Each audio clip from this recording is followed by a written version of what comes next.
वितल, तलातल, महातल, रसातल, पाताल। और जीव जब प्राण छोड़ता है, इस शरीर को छोड़ता है जीवात्मा, तो ये 14 लोकों में किसी एक लोक में उसकी वासना होती है। बस वो जहां मरते समय जैसी वासना होगी पुरुष वहीं को जाएगा, और यदि मरते समय कोई वासना नहीं है तो भगवान में जाएगा, और वासना है तो 14 लोकों में किसी लोक में यात्रा जरूर करता है। इसलिए हमेशा फालतू बात, फालतू चिंतन, फालतू कथा जो सत्य ना हो, यथेष्टाचारी भाषण अच्छा ना हो, वो नहीं सुनना चाहिए। सतत भगवान की कथा निरंतर सुनो, ताकि भगवान की कृपा आप पे रहे, बुद्धि अच्छी हो, धन धान परिपूर्ण हो, लंबी आयु हो, और आपके शरीर छूटने के बाद आपको भगवान के यहाँ, भगवान के धाम में आपको स्थान मिले। तो कथा से इतनी चीज अपने आप प्राप्त होती है। माताओं बंधु, इसके बाद भगवान ने और भी लीलाएं की। भीम के द्वारा जरासंध का वध करवाया। अश्वमेध यज्ञ में भीम के द्वारा जरासंध का वध करवाया, और मगध देश का राजा जरासंध के पुत्र सहदेव को बनाया। कथा प्रिय बंधु माताओं, इसके बाद भगवान की 16,108 पटरानियां थी। कितनी थी? 16,108। तो 16,100 रानियां और 8 पटरानियां श्री कृष्ण की। और 16,100 रानियां कौन थी? एक भौमासुर था माताओं, बहुत बलवान राक्षस था। उसने प्रत्येक राजा की एक लड़की को चुरा लेता था।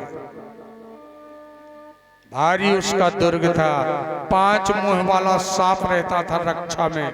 5 तत्व थे ना, जो अग्नि, जल, वायु, हवा, आकाश, तो 5 भूत अपने अधीन किए थे।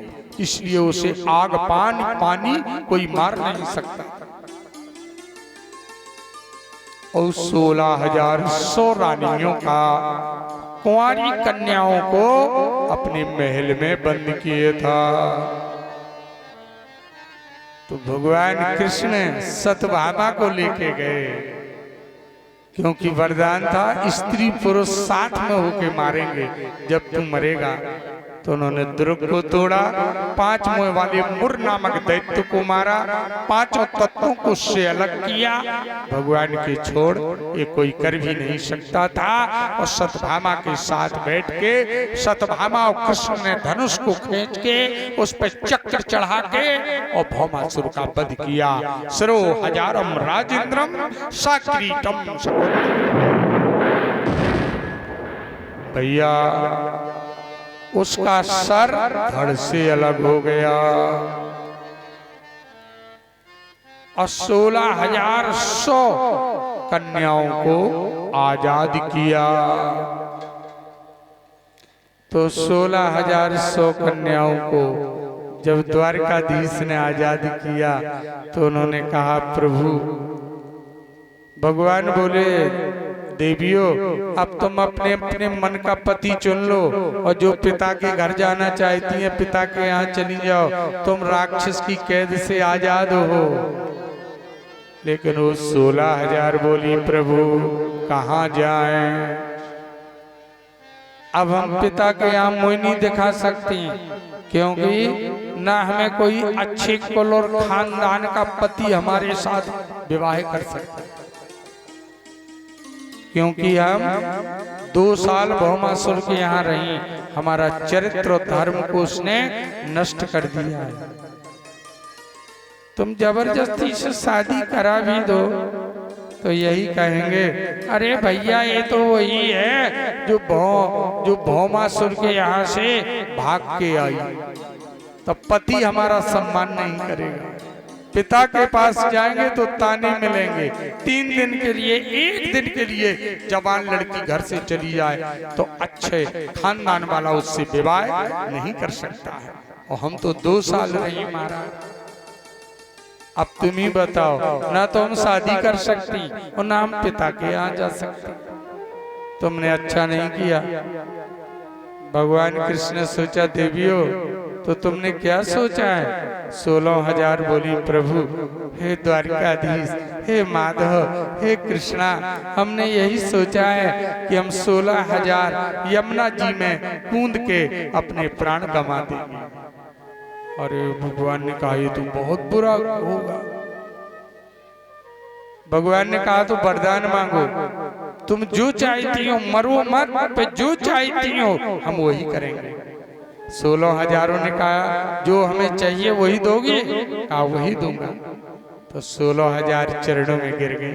कहा हे माधव, हे द्वारकाधीश, बस द्वारका ले चलो और अपने चरणों में थोड़ी सी जगह दे दो, तुम्हारे साथ रहेंगी, हम रानी बन के रहेंगे। और द्वारका ले चलो हमें प्रभु, अपने चरणों की दासी बना लो, तन मन धन सब तुझको अर्पणे, ये जीवन भी तुझको अर्पणे, पाप पुण्य सब तुझको अर्पणे। मैं तेरे चरणों की दासी, अरे मैं तेरे चरणों की दासी, कर दे नैया पार समरिया, ले चल पल्ली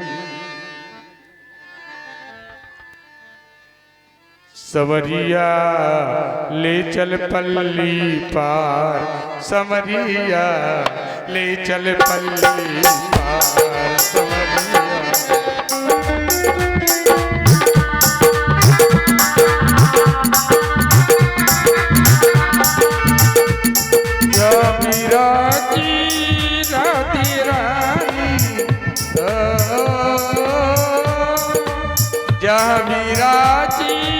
राधे रानी अलवेली सरकार समरिया,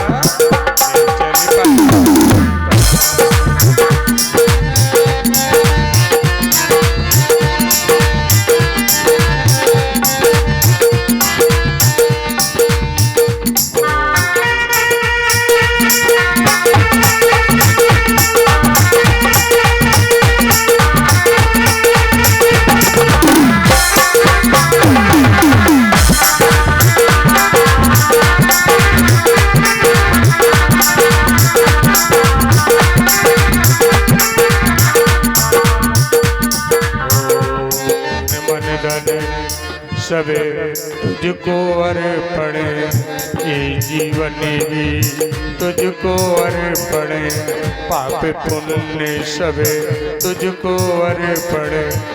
मैं तेरे चरणों की दासी, मैं तेरे चरणों की दासी, कर दे जीवन पार समरिया, ले चल पल्ली सरवरिया, ले चल पल्ली पार सरवरिया, ले चल पल्ली पार। जहाँ विराजे राधे रानी, जहाँ विराजे राधे रानी, अलबेली सरकार समरिया, ले चल पल्ली पार सरवरिया,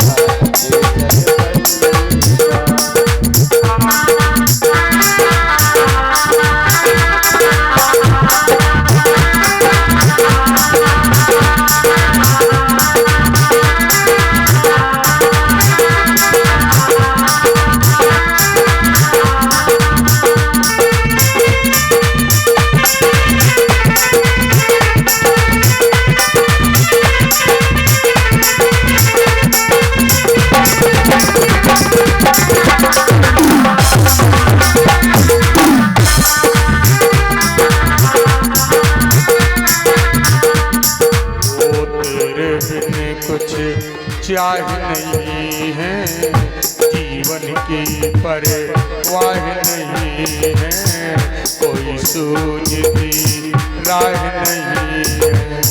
सावरिया में तेरी रागिनी, सावरिया में तेरी रागिनी, तू मेरा मल्हा सावरिया सवरिया ले चल पल्ले पार, सवरिया ले चल पल्ले पार। जहाँ बिराजे राधे रानी, जहाँ बिराजे राधे रानी, अलबेली सरकार सवरिया ले चल पल्ले पार, सवरिया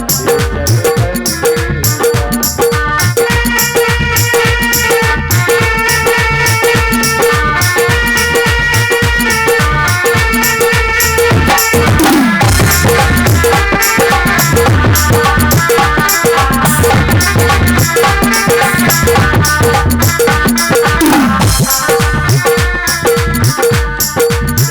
सवरिया ले चल पल्ले पार, सवरिया ले चल पल्ले पार, सवरिया ले चल पल्ले। बताओ इस प्रकार से भगवान की 16,100 रानियां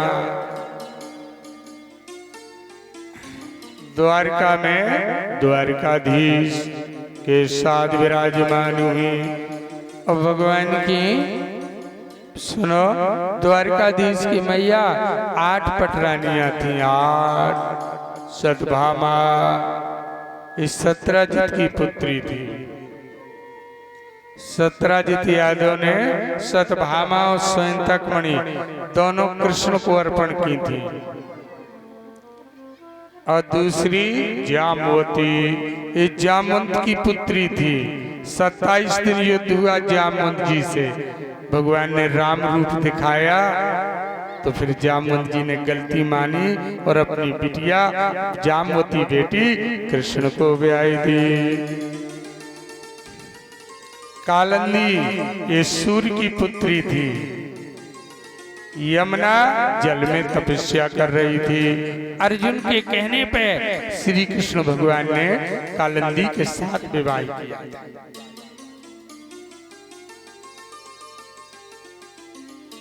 मित्रवंदा, जामवती, भद्रा और 8वीं थी रुक्मणी। ये रुक्मणी कहते हैं श्री जी का अवतार थी रुक्मणी। ये लक्ष्मी जी का अवतार थी रुक्मणी। और रुक्मणी ही राधा है और राधा ही रुक्मणी है। जहाँ राधा शब्द आया है ना, वहाँ रुक्मणी शब्द नहीं आया। इसलिए आप ब्रह्म में नहीं पढ़ना, राधा ही रुक्मणी है। जब छोटी थी तो इनका नाम राधा था, और जब ये 20 में कुंडकपुर ले गए विदर्भ देश तो इनका नाम रुक्मणी पड़ा। राधा ही रुक्मणी है, रुक्मणी ही राधा है। ये भैया रुक्मणी ये विदर्भ देश की थी। विदर्भ देश की थी। इनके पिता का नाम भीष्मक था। रुक्मणी के पिता का नाम भीष्मक था। और रुक्मणी के 5 भाई थे, रुक्मरथ, रुक्मबाहु, रुक्मकेश, रुक्ममाली और बड़े भाई का नाम रुक्मी था। क्या नाम था? रुक्मी, जिसने इंद्र को हरा दिया था। नारायणास्त्र, पशुपातास्त्र, ब्रह्मास्त्र सब उसके पास थे। किसी राजा से नहीं डरता था, बल्कि सब राजा रुक्मी से डरते थे। और रुक्मी ने वैसे तो पूरे घर को मन तो चारों भाइयों को मन तो माता पिता का मन था, रुक्मिणी का मन था कि श्री कृष्ण के साथ विवाह कर दिया जाए, लेकिन रुक्मी का मन नहीं था। और रुक्मी की चलती थी, मालिक वही था, घर का मुखिया बड़ा भी था। तो रुक्मी ने जबरदस्ती अपनी बहन का संग, बहन का विवाह चेदराज शिशुपाल के साथ तय कर दिया। शिशुपाल यानी भगवान की बुआ का लड़का, बारात आई, जरासंध, कलिंग, भगदंत आया एक राजा बारात में, जिसका हाथी 20 कोस का था, 4 कोस पे तक पड़ती थी, 9 लाख सेना लेके आया था। वही महाभारत में भी आया था, अर्जुन ने मारा था जिसे। भैया सभी राजा महाराजा आए और रुक्मिणी मरी ही मन कृष्ण को अपना पति बना चुकी थी, लेकिन यहाँ शिशुपाल बारात लेके आ गया। तो रुक्मिणी ने एक पंडित जी को पत्र लिखा और पत्र लिख के द्वारका भेजा।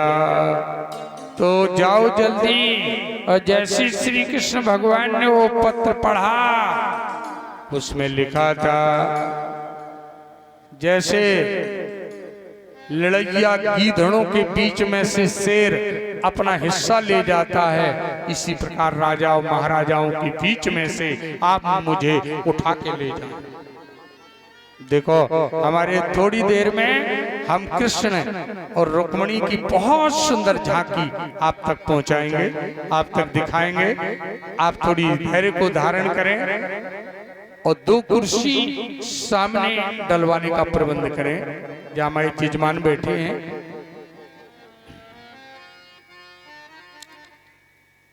ये दोनों कुर्सी वहीं पे डालेंगे, वहीं पे डाल दो, चाहे ऊपर बिटिया डालना हो तो यहाँ सामने कर दो। देखो एक कृष्ण और रुक्मिणी कितनी सुंदर झांकी है। बहुत, इनके नाम से एक बार तालियां जोरदार। कितनी सुंदर झांकी कृष्ण और रुक्मिणी की आपके सामने प्रस्तुति की गई।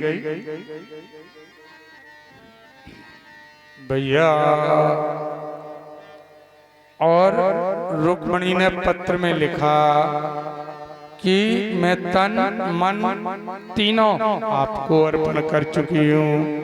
हे प्रभु, एक जन्म नहीं, चाहे 1000 जन्म बीत जाए, पे मैं विवाह करूंगी तो तुमसे ही करूंगी। मैं मर भी जाऊं तो मरने के बाद हर जन्म में मैं आपको ही पति वर्ण करूंगी। प्रभु मैंने मन से चाहा है, इसलिए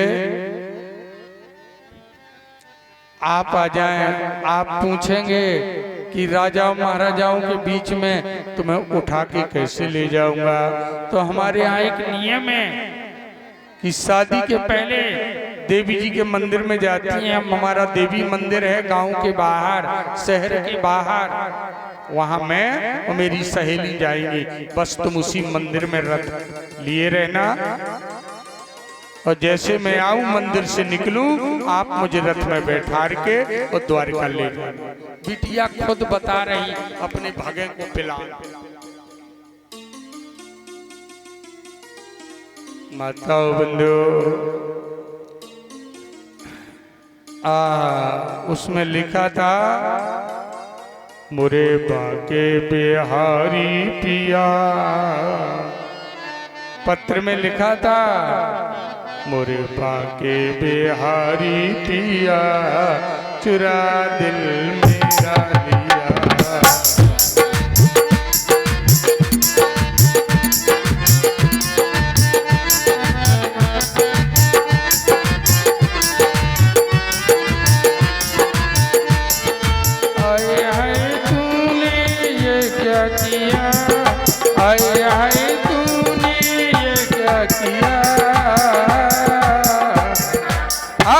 चुरा दिल